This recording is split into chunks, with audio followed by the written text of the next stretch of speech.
Sadhguruji, here we have a few questions. First question is from Prabhas Sundar Sen.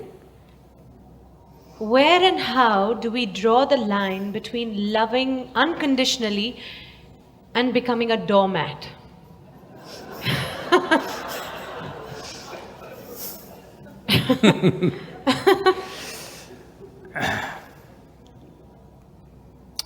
See, we need to understand this. What's being right now passed around as love is generally a mutual benefit scheme. You give me this, I'll give you that. If you don't give me that, I don't give you this. This is not said, but it's done. It's done, isn't it? It's not said. So human beings have physical, psychological, emotional, economic, social and various other kinds of needs. To fulfill these things, when you say, I love you, instead of making these things ugly needs that we have to, ugly transactions that we have to do, you give me this, you give me that, to bring some aesthetic and beauty to this transaction, we coat it with a certain amount of sweetness of emotion, which we call as love affair, where the transactions happen more smoothly, because once we are human, somehow doing basic transactions in a basic way makes us feel ugly. If you take food with both your hands and eat it, it's ugly, isn't it? We want to eat in a certain way. Similarly, to fulfill our physical needs, emotional needs, economic needs, we have arrangements where we can conduct this in a more aesthetic manner. I'm not saying it's right or wrong, this is the fact of life.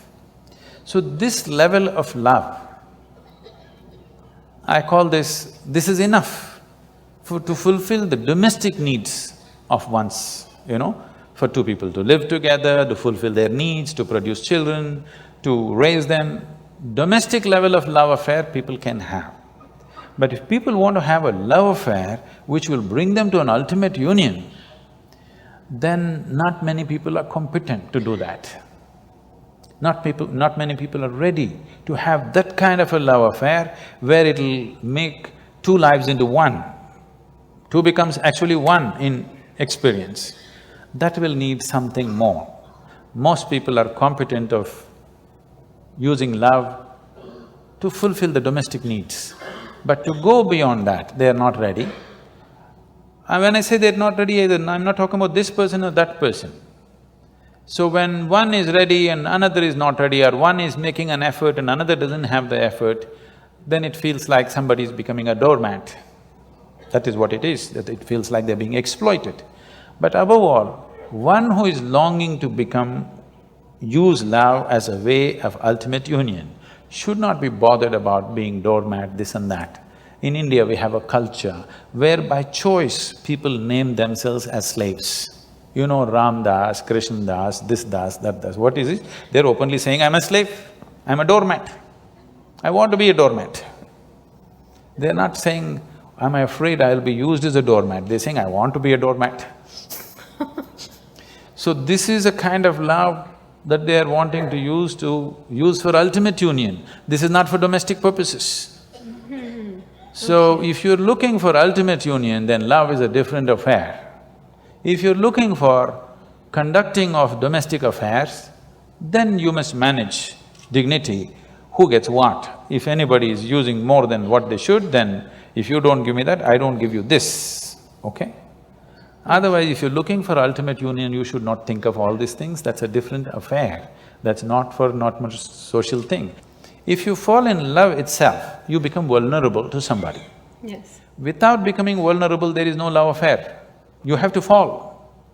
When you fall, somebody may raise you or somebody may walk over you. Yes. But the thing is, the experience of your life is beautiful because you fell, not because they raised you, not because they walked over you, because you could actually have the sense of abandon in you to fall. That was the beauty of your love affair, not what they gave you, what they did to you, this no. The beauty was you sat alone and you think you really love this person so much you're willing to die. That was the most beautiful moment.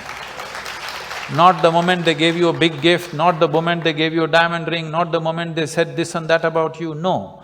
You just sat here and you're willing to die. That was the moment. Not just a doormat, you're willing to be the dust on their feet, okay? I'm not saying you should be like that. I'm saying where love transformed itself into devotion. If you fall in love itself, you become very vulnerable, but there are still some shreds of sanity in love affairs that you can recover. But if you become a devotee, there is no sanity left and you cannot recover. So before you trade such a land, you must see whether you offer it or not. What are your goals first of all? If your goal is to make a life, a cautioned, a very measured love affair is good. But your thing is, you want to dissolve into the process of life, you don't want to have a good life, you're not planning to have a good life, you just want to become an explosion of life, you don't care what you get and what you don't get, then you become a devotee. Devotion means it's your intention to dissolve into your object of devotion. So a devotee is not expecting whether I'll become a doormat or a crown on somebody's head. Whatever I become, as long as I can touch your feet or head or whatever, it's fine with me. Yeah. So that's a different state of existence. I don't think somebody who's looking for domestic level of love affair should even ask that question.